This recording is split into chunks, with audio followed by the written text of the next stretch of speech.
Magandang gabi mga batang maisog. Binabati ko po kayong lahat, lalo na po nagkakaisa na tayo ngayong gabi. At welcome po namin kayo dito sa lungsod ng Maynila. Ako po, isang batang Maynila, lumaki, nagkamulat dito sa lungsod ng Maynila. Nakakagalak po na nandito po kayo sa aming butihing lungsod, ang lungsod ng Maynila. Ang tawag ko po ngayon sa inyo, hihiramin natin ito. Siguro kilala niyo naman si Mayor Isko Moreno. Ang tawag niya sa amin sa mga taga Maynila, Batang Maynila. Tayo, ang tawag ko sa inyo, mga batang maisog! Gising na ba ang mga batang maisog? Magandang gabi! BBM resign!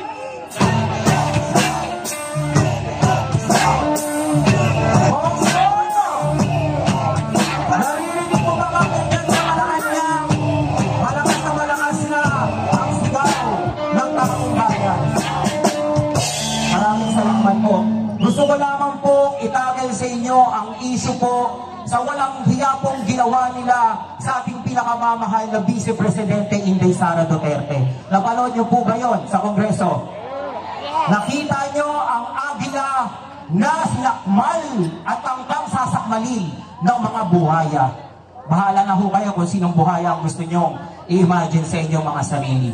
Pero nandoon nakita natin na talagang kating-kating na silang tanggalin ang isang Inday Sara Duterte, mga walang utang na loob. Noong panahon, noong kampanya, lahat sila naglilikuhod, lumuluhod sa Davao City para patakbuhin si Inday Sara Duterte, maging kaparis niya sa pagkapangulo. Tandang-tanda natin yon.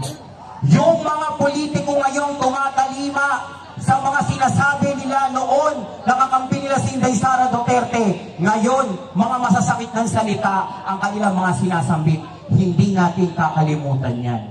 Ang itinaas nila doon sa Kongreso, yung confidential fund na ipinasa nila noong 2023. Pinasaho nila noon, nung sila daw pa ay Uni-Team o Uni-A.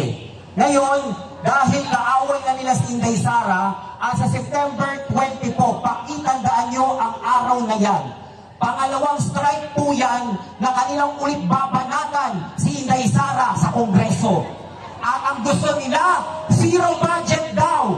May isang kongresista dito sa distrito, sa lungsod ng Maynila, ang nagsabing handang-handa na siyang ibigay ang zero budget kay Inday Sara. Papayag ba tayo nun?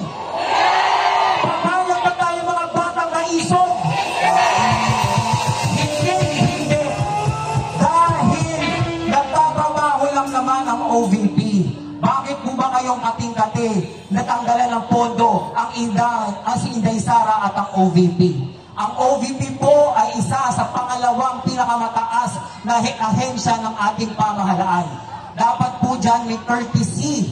Dapat po dyan, kapag dinadala po sa Kongreso, sa Senado, ang pondo ng OVP, mabilis po nila yung ipinapasa. Kasi may courtesy po tinatawag. Noon pa po yan, simula po na nakuha natin ang kalayaan ng 1986. Sinasabi ng mga pinkihan, ng mga dilawan, si Lenny, ang bilis na nakuha ang kanyang pondo. Kaya nga po, may courtesy. Kahit araw-araw binabatikos ni Lenny si Rodrigo Roa Duterte, hindi inipit ni Duterte ang pondo ng OVP. Pero ngayon, kay Marcos, lahat ng pagpapahirap, pamamahiya. Kaya ako po'y nalulungkot at gusto ko pong humingi ng tawad sa sambayan ng Pilipino. Tayo po ang nagluklok kay Inday Sara Duterte. Yung mga kasamahan kong nagransararan, yung mga kasamahan ko na talagang naglilikuhod kay ma'am na tumakbong presidente, ay pinakinggan niya tayo maging vice-presidente ni Marcos.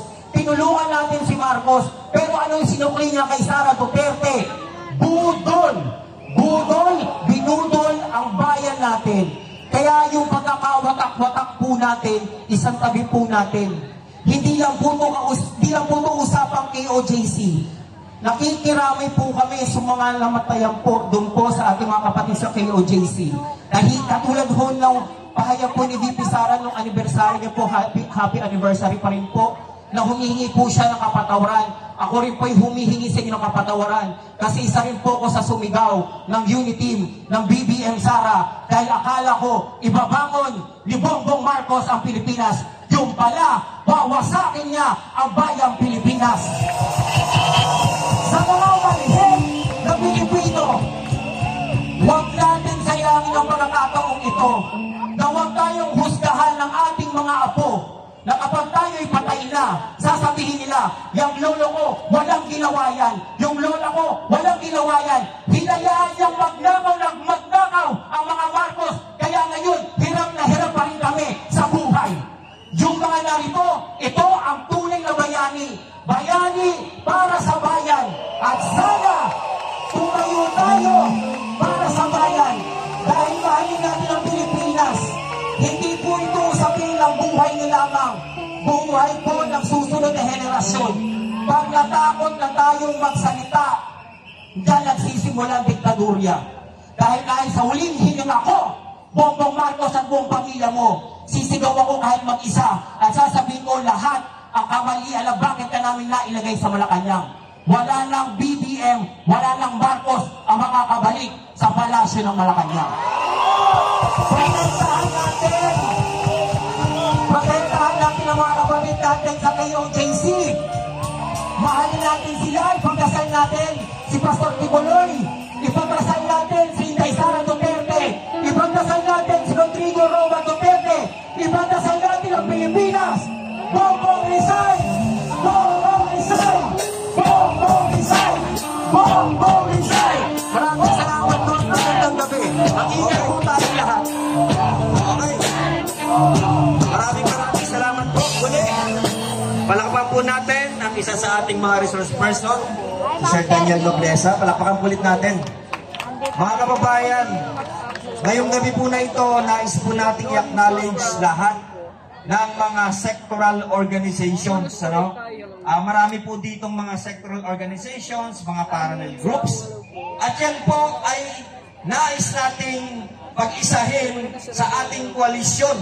Ito po ang TAPS Coalition, Transparency, Accountability, Peace and Security, na panawagan po ng hakbang na maisog sapagkat naniniwala po tayo na ito po ang mabuting sandigan ng mabuting pamamahala ng ating gobyerno. Dapat meron po tayong transparency, accountability, peace and security. Kaya sa lahat po ng mga sectoral and parallel group organizations na nandito, tatlong bagsak, mabuhay po tayong lahat. Maisog kami! Maisog kami! Maisog kami! Tatlo lang. Okay. Maraming salamat, Brother Franco.